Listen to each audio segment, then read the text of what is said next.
हमने पढ़ ली है, दूसरी जिज्ञासा से आपको पढ़ना है। ओके। जिज्ञासा जी। आपने कहा है पारगम्यता के बिंदु को छोड़कर बाकी सब अवधारणा में आ जाता है। उत्तर, अवधारणा के बाद केवल पारगम्यता छूटा रहता है अनुभव के लिए।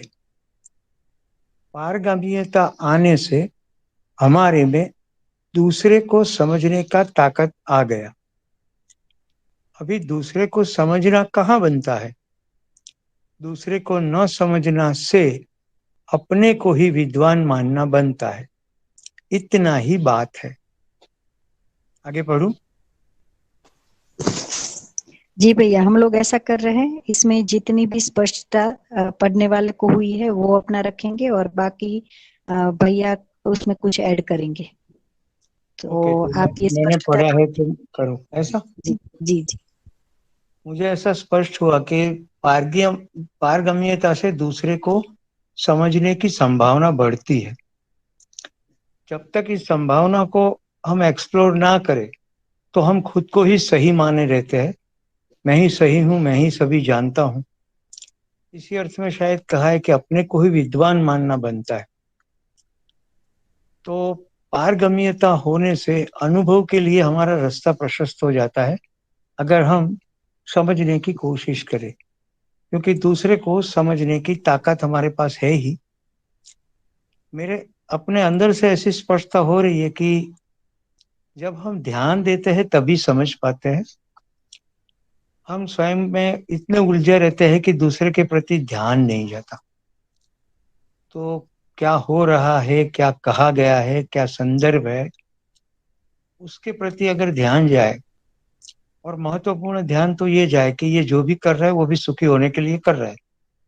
अगर व्यक्ति के साथ है या प्रकृति की तीन अवस्था में कुछ हो रहा है जो मुझे स्वीकृत नहीं है, तो मेरा ये ध्यान जाए कि कौन सा नियम मुझे समझ में नहीं आया।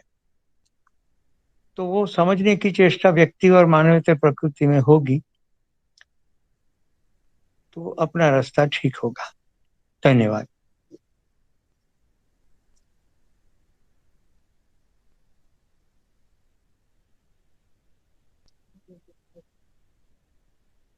आगे योगेश भाई प्रकाश करेंगे।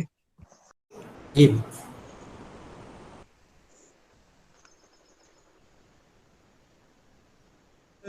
जी चेतना दीदी, मैं पढ़ती हूँ। आवाज आ रही है ना ठीक से? हाँ हाँ।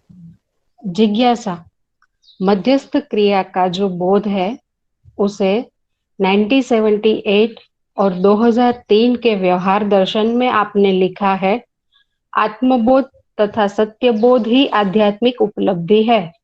अर्थात सह अस्तित्व में व्यापक वस्तु में जीवन बोध ही आध्यात्मिक उपलब्धि है। अंतर्नियामन प्रक्रिया द्वारा ही आत्मबोध होता है, जो ध्यान की चरम उपलब्धि है। यह ही पूर्ण विकास है, यही जागृति है। ऐसे आत्मबोध से पूर्ण विकसित इकाई को पूर्ण चैतन्य की संज्ञा है तथा इन्हीं की देवता की संज्ञा है। उत्तर वही है। आत्मबोध होने से आत्मा को पहचानने की बात आती है। उसके पहले बुद्धि ही अहंकार रूप में रहता है। आत्मबोध होने से ही व्यापक वस्तु का सत्य ज्ञान हमको होता है। यह कब होता है? बुद्धि में ऐसे आत्मबोध होने की जब तैयारी हो जाती है तब। इसी का नाम जागृति कहा। इसमें मेरा जो ध्यान गया वो ये है कि मध्यस्थ क्रिया, मतलब अगर हम जीवन को देखें तो आत्मा है वो मध्यस्थ है। तो मतलब एक किसी मानव की उपलब्धि क्या हो सकती है? तो आत्मबोध हो जाना तथा सत्यबोध हो जाना, वही उपलब्धि है। और ये उपलब्धि होगी कैसे, मतलब उसके लिए प्रोसेस क्या है? तो अंतर्नियामन प्रक्रिया द्वारा ही आत्मबोध होता है, जो ध्यान की चरम उपलब्धि है। इसी को पूर्ण विकास बोल रहे हैं और यही जागृति है। और ऐसी जो पूर्ण विकसित इकाई है उसको देवता की संज्ञा दे रहे हैं। फिर उसके उत्तर में है कि आत्मबोध होने से आत्मा को पहचानने की बात आती है, क्योंकि तभी तक जब तक आत्मबोध नहीं होता है तब तक बुद्धि ही अहंकार के रूप में रहता है। बुद्धि ही अपने को वो सर्वश्रेष्ठ है ऐसा मान के, उसके ऊपर कुछ नहीं है, मतलब या उसके सुपीरियर जो हम आत्मा बोलते हैं ऐसा कुछ नहीं है, ऐसा बुद्धि को लगता है, तो वो अहंकार के रूप में रहता है। आत्मबोध होने से ही व्यापक वस्तु का सत्य ज्ञान हमको होता है। और ये कब होता है? तो जब बुद्धि में जब ऐसी तैयारी हो जाती है, इसी को तब आत्मबोध होता है। और उसके नीचे भी है इसके कंटिन्यूएशन में कि इसके बाद आप लिखते हैं, आत्मा के और बुद्धि का परावर्तन होते ही आत्मबोध तथा आत्मा सह अस्तित्व में परावर्तित होते ही ब्रह्मानुभूति यानी कि व्यापक सत्ता की अनुभूति एक साथ ही प्रभावशील होता है। प्रभावित हो जाना ही उपलब्धि है। ऐसे उपलब्धि का हो जाना ही बुद्धि को आप्लावित किए रहता है। ऐसे ब्रह्मानुभूत इकाई को दिव्य मानव संज्ञा है, जो सतत प्रेरणा का स्रोत है तथा देवता भी जिनसे मार्गदर्शन की अपेक्षा रखते हैं।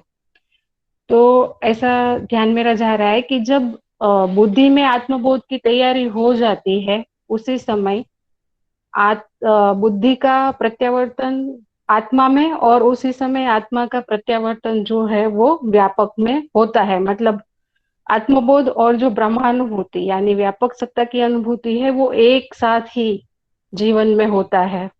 और ये प्रभावित हो जाना ही उसको ही उपलब्धि बोल रहे हैं। जैसे ऊपर बता रहे हैं कि आत्मबोध या सत्य बोध है वही कि मानव की जो है परम उपलब्धि है, इसी को उपलब्धि कह रहे हैं। और ऐसे जो ब्रह्मानुभूत इकाई है उसको दिव्य मानव की संज्ञा देते हैं, और देवता भी उनसे मार्गदर्शन की अपेक्षा रखते हैं। भैया इसमें आप